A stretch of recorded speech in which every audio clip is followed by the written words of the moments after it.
ഞാൻ ഒരു കാര്യം നിങ്ങൾക്കറിയാമല്ലോ എന്നെക്കുറിച്ച്. എൻ്റെ നിലപാടുകൾ എല്ലാ കാലത്തും വളരെ സുവ്യക്തമാണ്. എൻ്റെ നിലപാടുകൾ ഒരിക്കലും ഞാൻ മറച്ചു വെക്കാറില്ല. എനിക്ക് പറയേണ്ട കാര്യങ്ങൾ പറയേണ്ട സമയത്ത് പറയേണ്ട രൂപത്തിലും ഭാഷയിലും ഞാൻ പറയാൻ ഇന്നേ വരെ മടി കാണിച്ചിട്ടില്ല. ഈ കഴിഞ്ഞ ജൂലൈ 9 ദേശവ്യാപകമായ പണിമുടക്ക് ദിവസം ട്രേഡ് യൂണിയൻ്റെ സംസ്ഥാന ഭാരവാഹി എന്നുള്ള നിലയിൽ ഞാൻ തിരുവനന്തപുരത്താണ്. ഞാൻ ഇന്നലെയാണ് എത്തിയത്. തിരുവനന്തപുരത്ത് രാജ്ഭവൻ മാർച്ച് പങ്കെടുത്ത് അത് കഴിഞ്ഞതിന് ശേഷം ഞാൻ പോയ പരിപാടി നിങ്ങൾക്ക് അന്വേഷിച്ചാൽ അറിയാം. മലയൻകീഴ് എന്ന് പറയുന്നൊരു സ്ഥലം തിരുവനന്തപുരത്ത്. അവിടെ നടന്ന റാലി ഉദ്ഘാടനം ചെയ്തത് ഞാനാണ്. അവിടെ നടത്തിയ എൻ്റെ പ്രസംഗത്തിൻ്റെ രാഷ്ട്രീയ ഉള്ളടക്കം എന്തായിരുന്നു നിങ്ങൾ പരിശോധിച്ചാൽ മതിയല്ലോ. പിന്നെ എങ്ങനെയാണ് ഈ സംശയം വരുന്നത്? പിന്നെ രണ്ടാമത്തെ വിഷയം, ഒരു ചാനലുകാർ ഇന്നലെ ഞാൻ ഈ പരിപാടിക്ക് പോകാൻ തുടങ്ങുന്നതിൻ്റെ തൊട്ട് മുമ്പ് എൻ്റെ വീട്ടിൽ വന്നു. ഞാൻ ഇറങ്ങാൻ നിൽക്കുക. അന്നേരം എന്നോട് ചോദിച്ച് നിങ്ങൾ CPM-ലുണ്ടോ? ഈ ചോദ്യത്തിന് എന്താ പ്രസക്തിയുള്ളത്? ഞാനിപ്പം CPM-ലാണ്. പിന്നെ നിങ്ങളോട് ഇങ്ങനെ ഇടയ്ക്കിടയ്ക്ക് ഞാൻ CPM-ലാണെന്നിങ്ങനെ പറയേണ്ട കാര്യം എന്താണത്? ഞാൻ കമ്മ്യൂണിസ്റ്റ് പാർട്ടിയിൽ നിൽക്കുകയാണല്ലോ. ഇപ്പോൾ കമ്മ്യൂണിസ്റ്റുകാരനായിട്ടാണല്ലോ നിൽക്കുന്നത്. കമ്മ്യൂണിസ്റ്റ് പാർട്ടി പ്രവർത്തകനായിട്ട് ഞാൻ നിൽക്കുമ്പോൾ ഈ ചോദ്യത്തിന് എന്ത് പ്രസക്തിയാണുള്ളത്?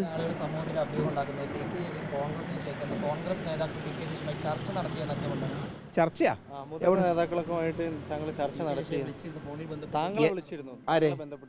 എല്ലാ രാഷ്ട്രീയ പാർട്ടികളുടെ നേതാക്കളുമായും പ്രവർത്തകരുമായും ഞാൻ ഇന്നലെ അവിടെ പ്രസംഗിച്ചില്ലേ.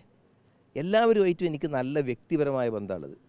രാഷ്ട്രീയമായ നിലപാടുകളിൽ ഉറച്ചു നിൽക്കുമ്പോൾ തന്നെ ഒരാളോടും ഒരു വൈരനിര്യാതന ബുദ്ധിയോ കുടിപ്പകയോ ഞാൻ സ്വീകരിക്കാറില്ല. അത് എൻ്റെ ഒരു രീതിയാണത്, എൻ്റെ ഒരു സ്റ്റൈലാണത്. ആരോടും വ്യക്തിപരമായി യാതൊരു കുടിപ്പക എനിക്കില്ല. കാരണം ഓരോരുത്തർ അവരവരുടെ രാഷ്ട്രീയ നിലപാട് സ്വീകരിക്കണോ, അതിലെന്താണ് കുഴപ്പമുള്ളത്? അപ്പോൾ അതിനോട് വ്യക്തിപരമായിട്ട് ഒരു വൈരാഗ്യമോ ശത്രുതയോ കാണിക്കേണ്ട ഒരു പ്രശ്നം വരുന്നില്ലല്ലോ. അതിൻ്റെ അത്രയല്ലാതെ വേറെ ഒരു കാര്യവും രാഷ്ട്രീയമായൊരു കാര്യത്തെ സംബന്ധിച്ചിടത്തോളം ചില ആളുകൾക്ക് ഞാനിപ്പോൾ കോൺഗ്രസ്സിലേക്ക് വരണമെന്ന് കോൺഗ്രസിൻ്റെ ചില ആളുകൾ ആഗ്രഹിക്കുന്നുണ്ടാകാം. സ്വാഭാവികമാണല്ലോ. സ്വാഭാവികമായിട്ട് അപ്പോൾ ഈ CPM-നകത്ത് ഇത്തരം ചില പ്രശ്നങ്ങൾ പാർട്ടി നടപടിയെടുത്തു എന്നൊക്കെ പറയുമ്പോൾ ഇന്ന് നാളെ തന്നെ വന്നേക്കും, എന്നാൽ ഒരു ശ്രമം നടത്തിക്കളയാമെന്നൊക്കെ ഒരു ആഗ്രഹം ചില ആളുകൾക്കുണ്ടാവും. അതിൽ നിന്നിപ്പോൾ എനിക്ക് അവരെ ഒന്നും പറയാൻ പറ്റില്ലല്ലോ. ഞാൻ തീരുമാനമെടുക്കേണ്ടത് ആരുമല്ല. അങ്ങനെ ഒരു തീരുമാനം ഉണ്ടെങ്കിൽ ആ തീരുമാനം എടുക്കേണ്ടത് ഞാനല്ലേ. ഞാൻ ആ തീരുമാനം എടുത്തിട്ടില്ലല്ലോ. അങ്ങ് ഈ പാർട്ടി ഇന്നലത്തെ പരിപാടിയിൽ പങ്കെടുക്കുന്നതുമായി ബന്ധപ്പെട്ട് ഇന്നലെ നഗരസഭാ പ്രതിപക്ഷ നേതാവൊക്കെ ഒരു അമർഷം രേഖപ്പെടുത്തിയിരുന്നു. അവർ ബഹിഷ്കരിക്കും. ആരാത്? ഏത്? അവിടെ കൂടിയ ജനങ്ങളുടെ പങ്കാളിത്തം ഞാൻ അവർക്ക് സ്വീകാര്യതയുള്ള ആളുകളാണോ? മണ്ണാർക്കാട്ടെ പൗരസമൂഹത്തിൽ എനിക്ക് സ്വീകാര്യതയുണ്ടോ ഇല്ലയോ എന്നുള്ളത് നിങ്ങൾക്ക് വളരെ വ്യക്തമായി ബോധ്യപ്പെടുന്നൊരു കാര്യമാണല്ലോ അത്. പിന്നെ ഏതെങ്കിലും വല്ല ആപ്പയോ ഊപ്പയോ എന്തെങ്കിലും പറയുന്നുവെന്നും അതിനൊന്നും മറുപടി പറയാൻ ഞാനാളല്ല. പിന്നെ ഈ പരിപാടിയിൽ CPM-ൻ്റെ ആളുകൾ ആ വേദിയിൽ തന്നെ ഉണ്ടല്ലോ. ലോക്കൽ സെക്രട്ടറി ഉൾപ്പെടെ പങ്കെടുക്കുന്ന ഒരു പരിപാടിയിൽ ഔദ്യോഗികമായി ഒരാൾ എന്നോട് ചോദിച്ചത്, ഒരു ചാനലുകാരൻ വന്നിട്ട് എന്നോട് ചോദിച്ചത് എന്താ വെച്ചാൽ, അറിയപ്പെടുന്ന ചാനൽ തന്നെ, നിങ്ങളുടെ കൂട്ടത്തിൽ ഉണ്ടാവുമെന്ന് എനിക്ക് അറിഞ്ഞൂടാ.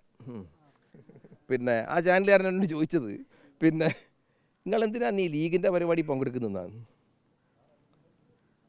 ഈ വിവരക്കേട്, ആളുകൾക്ക് വിവരമില്ലെങ്കിൽ വിവരക്കേട് സ്വകാര്യമായിട്ട് വെക്കണം, അത് ലോകത്ത് അറിയിക്കരുത്. കാരണം ഇത് ലീഗിൻ്റെ പരിപാടിയല്ലല്ലോ, ഇത് മുനിസിപ്പാലിറ്റിയുടെ പരിപാടിയല്ലേ. മുനിസിപ്പാലിറ്റിയുടെ പരിപാടി എന്ന് മാത്രമല്ല, നോക്കൂ, മണ്ണാർക്കാട് പ്രത്യേകിച്ച് മണ്ണാർക്കാട് ടൗണിലെ ജനങ്ങൾ ഏറെക്കാലമായുള്ള അവരുടെ ആവശ്യമാണ് ഒരു ആയുർവേദ ആശുപത്രി. തെങ്കരയ്ക്ക് പോയി കിടത്തി ചികിത്സ തെങ്കരയിലാണ്. പക്ഷേ ഈ ഒരു സൗകര്യത്തിന് വേണ്ടി ആളുകൾ ആ മുറവിളി കൂട്ടാൻ തുടങ്ങിയിട്ട് പഞ്ചായത്താകുന്ന കാലം മുതലുണ്ട്. അത് യാഥാർത്ഥ്യമാക്കുമ്പോൾ അതിൽ നിന്ന് മാറി നിൽക്കുന്നത് യഥാർത്ഥത്തിൽ രാഷ്ട്രീയമായ വിവരക്കേടും ബുദ്ധിശൂന്യതയാണ്. അതിൽ പങ്കെടുക്കല്ലേ വേണ്ടത്. ഞാനൊരു ചെറിയ മനുഷ്യൻ തന്നെയല്ലേ. ഞാൻ ചോദിക്കട്ടെ, ഞാൻ നിങ്ങളോടും ചോദിച്ചിട്ടില്ലേ? ഞാനൊരു സാധാരണ ഒരു പാവ മനുഷ്യനല്ലേ. നിങ്ങളെന്നെ ഉപദ്രവിക്കാറുണ്ടെങ്കിലും, കേക്ക് മാധ്യമങ്ങൾ എന്നെ വേട്ടയാടുന്നുണ്ടെങ്കിലും ഞാൻ സത്യത്തിലൊരു പാവ മനുഷ്യനാണ്. ഞാൻ താമസിക്കുന്നത് നഗരത്തിലല്ല, ഒരു ഗ്രാമത്തിൽ ഞാൻ താമസിക്കുകയാണ്. ഞാനൊരു ഗ്രാമീണനാണ്, ഒരു കർഷക കുടുംബത്തിലെ അംഗമാണ് ഞാനൊരു സാധാരണ പാവപ്പെട്ട മനുഷ്യൻ. മറ്റ് അസാധാരണമായ ഒരു കഴിവും എനിക്കില്ല. പിന്നെ ഞാൻ പറഞ്ഞത് ഇത് വാർത്തയായി വരികയാണല്ലോ. ഞാൻ ഈ പരിപാടിയിൽ എന്നെ ക്ഷണിച്ചപ്പോൾ പിന്നെ തുടർച്ചയായിട്ട് എന്നെ ക്ഷണിക്കുന്ന ആളുകളൊക്കെ ഞാൻ അവിടെ പ്രസംഗിച്ചല്ലോ അത്.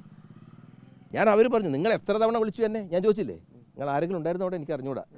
പിന്നെ നിങ്ങൾ ചെയർമാൻ എത്ര വട്ടം വിളിച്ചു എന്നെ, മുനിസിപ്പൽ ചെയർമാൻ, CPM-ൻ്റെ കൗൺസിലർമാർ എന്നെ വിളിക്കുകയാണ്, അല്ല വരണേ വരില്ലേ ഏതൊക്കെ ചോദിച്ച് വിളിക്കുക. അപ്പോൾ എന്താ അവരുടെ സംശയം എന്ന് വെച്ചാൽ ഞാൻ വരുമോ.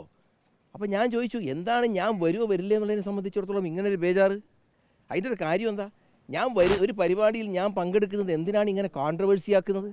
അപ്പോൾ അതിൻ്റെ അതൊക്കെ ഒരു ബോധപൂർവമായിട്ട് ആരൊക്കെയോ ചെയ്യുന്ന ചില കാര്യങ്ങളാണ്. അല്ല അതെനിക്ക് പറയാൻ ഇപ്പോൾ പറ്റില്ല.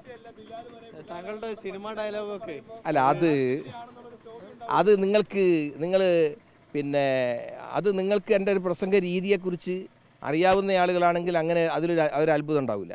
ഞാൻ പ്രസംഗിക്കുന്ന സമയത്ത് അന്നേരം എൻ്റെ നാവിൽ വരുന്ന ചില പ്രയോഗങ്ങൾ ഞാൻ നടത്തും. കാരണം ഞാൻ ഈ സിനിമ യഥാർത്ഥത്തിൽ ഞാനൊരു സ്ഥിരമായിട്ട് സിനിമ കാണുന്ന ആളല്ല. ഞാൻ വാഹനത്തിൽ ഇരുന്നു കൊണ്ട് ഈ അടുത്ത നാളിൽ കണ്ടൊരു സിനിമയാണ് ബിഗ് ബി. അപ്പോൾ അത് ഈ സംസാരിച്ചു കൊണ്ടിരിക്കുമ്പോൾ പെട്ടെന്ന് ഈ ഡയലോഗ് എൻ്റെ മനസ്സിലേക്ക് ഓർമ്മ വന്നു. ഞാൻ ആ ഡയലോഗ് എന്ന് പറഞ്ഞു എന്നതിൽ കവിഞ്ഞ് വേറെ യാതൊന്നുമില്ല.